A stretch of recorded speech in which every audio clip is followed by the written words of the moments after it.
Hello YouTubers and Reborn lovers. This is Sharon from Butterfly Baby Kisses Nursery.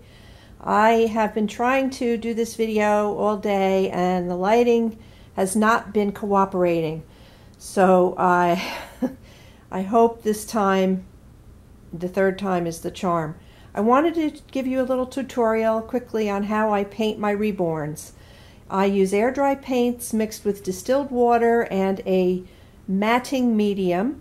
I mix all my own colors. I don't like pre-mixed colors because I use lots of weird colors to blend the way I want them to blend. I start with about 3 layers of base coat. I use like browns and yellows and greens and purples and brick color. I do about 3 layers of base coat, and if it needs correcting at any point in time, I use the opposite color on the color wheel. Meaning if the kit is coming out too orangey or too pinky, I will use a mint green. And if the opposite is true, if it's not colorful enough, if it's too pale, I will use more reds and bricks and browns along with a flesh color. So after I do my 3 layers of base coat, I start my creases. I blush all the creases with a it depends on what color I decide I want to use. It's either along the brick color side or along the purple color side, depending on how I want the baby to look. And I have to blush the creases at least 3 times in order to get it deep enough in color. After I do all my creases, I will do extra blushing on the lips, the nose, the inside of the ears, the fingers, the toes, both on the top and the bottom, the heels, the knees, the elbows get all extra pink. And I usually have to do that more than once as well, at least 3 times to get the deep color that I want. You can always put more on. Less is best to start, and if you want it darker, you can always add more. So after my creases, I do my mottling, and I use a sponge and I pluck holes out of the sponge with a tweezer to make holes. And then I just brush the paint on that, and that's how I get my mottling. And after the mottling, I usually do maybe 2 or 3 layers of mottling.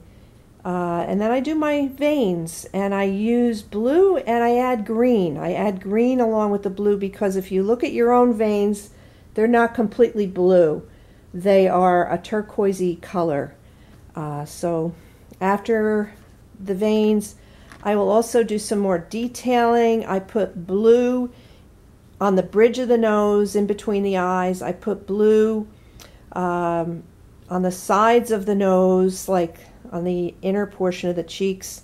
I put some blue on the outside edges of the bottom lip. I put blue on the ankle, both inside and outside of the ankle.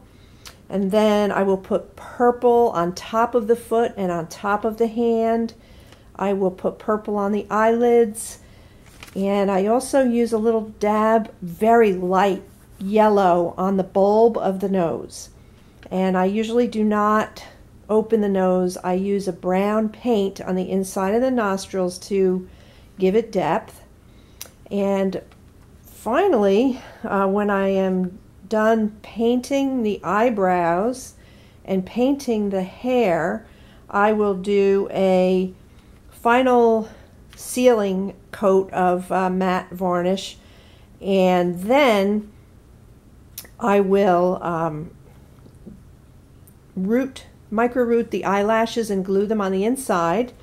And the last thing I do, I forgot about the nail tips. I use like an off-white on the nail tips, a thin white tip on the nails. But anyway, I gloss. The last thing I do is gloss the lips, the nails, and a little bit on the corners of the eyes, inside and out of the eye. I gloss the inside of the nostril, and sometimes I put just a touch of gloss on the inside of the ear. And that's it. This is Gemma, by the way, that I just started, by Donna Rubert. She has about 3 or 4 layers of base coat on her. She has a layer of creases on her. She has a layer of mottling on her. I do hope the lighting came out right. But thank you for watching, and please feel free to ask any questions in the comment section, and I will answer you. Have a great day, and thanks for watching.